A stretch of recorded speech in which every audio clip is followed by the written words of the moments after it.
Hi and welcome to this Mars retrograde video. This Mars retrograde, how fitting, starts at Halloween and it will last until the beginning of next year. And in Gemini it means that this frustration of Mars retrograde, because Mars retrograde often has to do with frustration of our will, of our impulses, of a way that we want to materialize things in this world, how we want to get things. And if Mars is in Gemini, there is a frustration in your communication. I mean, we all have Gemini in different areas of our chart, and wherever it is in our horoscope, it depends on what area of our life is affected. So there is a difference. If we have a Gemini ascendant, then it will affect our body, it will affect the way we present ourselves in the world. Or if it's the 7th house, then it affects our partnership, our relationships, our intimate. Or if it is the 11th house, our friendships, groups, 2nd house, finances, so on and so forth. So it depends on the house, but generally Gemini is ruled by Mercury and is a sign of flexibility. That is the positive side, and I feel that the flexibility will be our way to somehow handle this Mars retrograde. The negative side of Gemini is that it is very fast, and Mars in Gemini is very speedy, and this is also in my cards. In my card, the main cards are challenge and speed. So speed, or being too fast, trying to reach a solution, something what we want too fast, and somehow getting into trouble through that will be an issue. And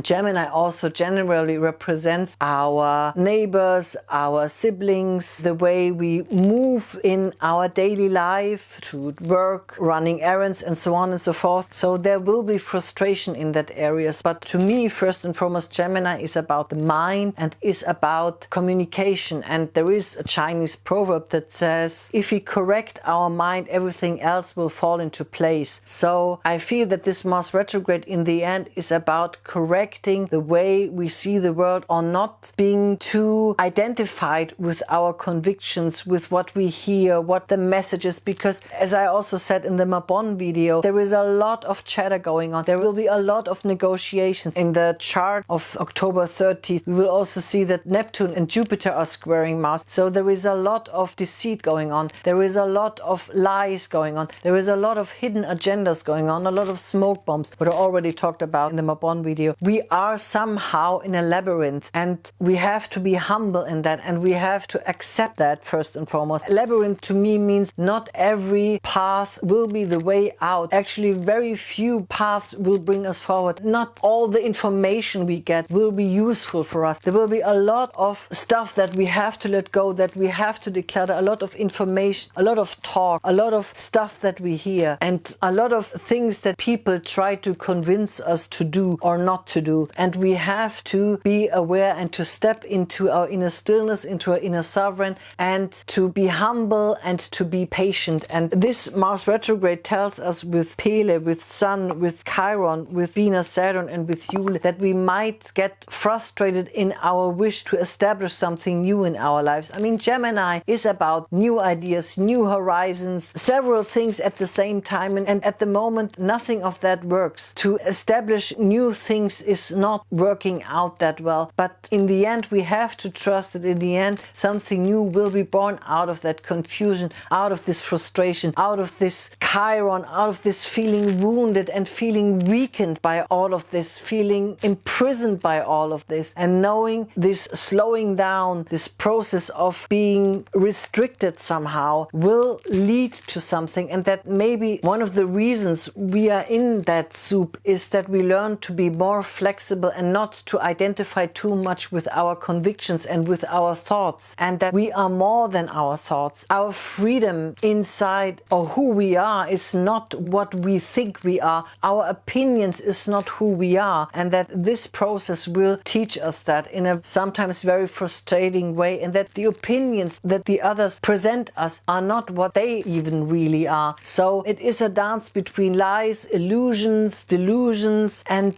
trusting that out of that something new will be born. But it is born out of frustration, it is born out of patience, it is born out of the challenge, what is in the card, to deal with the speed that can't really move that fast. Like I said in the Mabon video, the picture where I want to travel and I think, oh yeah, let's go, we will find a place to stay, we will find a good place to make holidays, and it won't. It is is a huge frustration. We move from hotel to hotel and we won't find a place to stay. So this is the frustration of Mars in Gemini, this kind of, I want to be fast, I want to be just flexible, just do it, and do even several things at the same time, and nothing works. And we have to step back and to realize that maybe out of all this chatter and all these so-called solutions, a very tiny percentage will work out. Maybe a very tiny percentage is true. And it is frustrating to be in this labyrinth and to know that many solutions will not lead anywhere, but we nevertheless have to walk, because it is what sometimes the square to Neptune also might suggest, just giving up. But this is also not the way. It is part of this journey during these months to try and to try and to try, and not to give up, and be flexible, and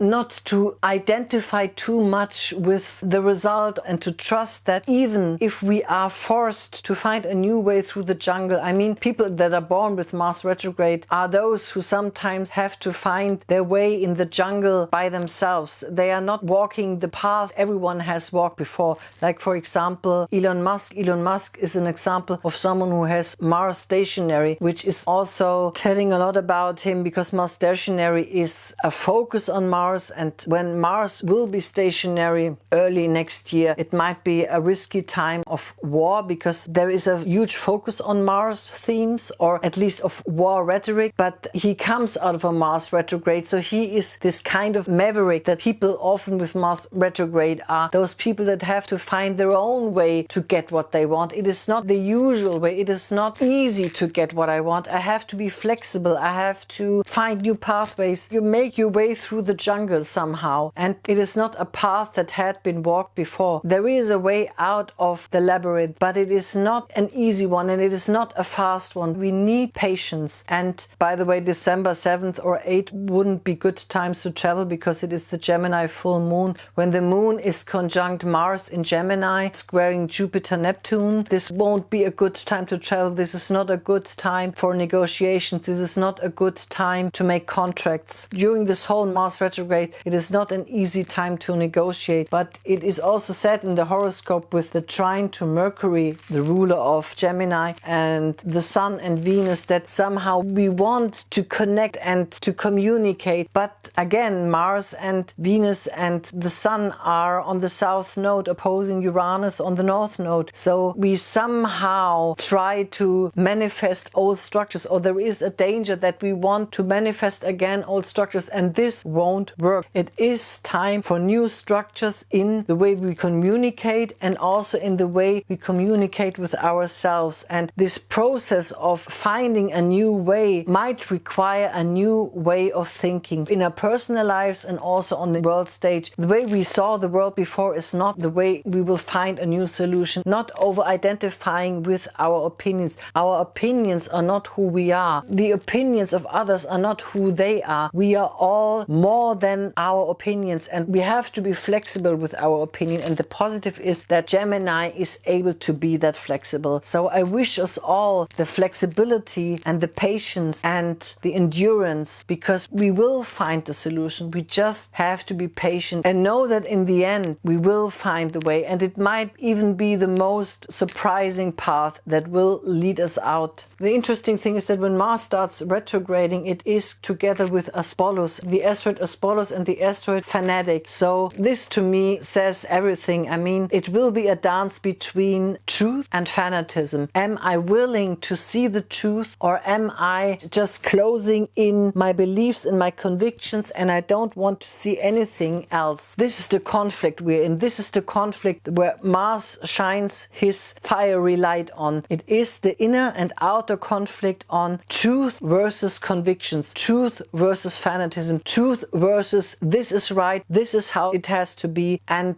truth that says, well, truth lies in many points of view and not just one. So I wish us all this flexibility and this endurance to go through this time gracefully, and to trust that we will find the way out. I hope this was helpful to you. Till next time, namaste.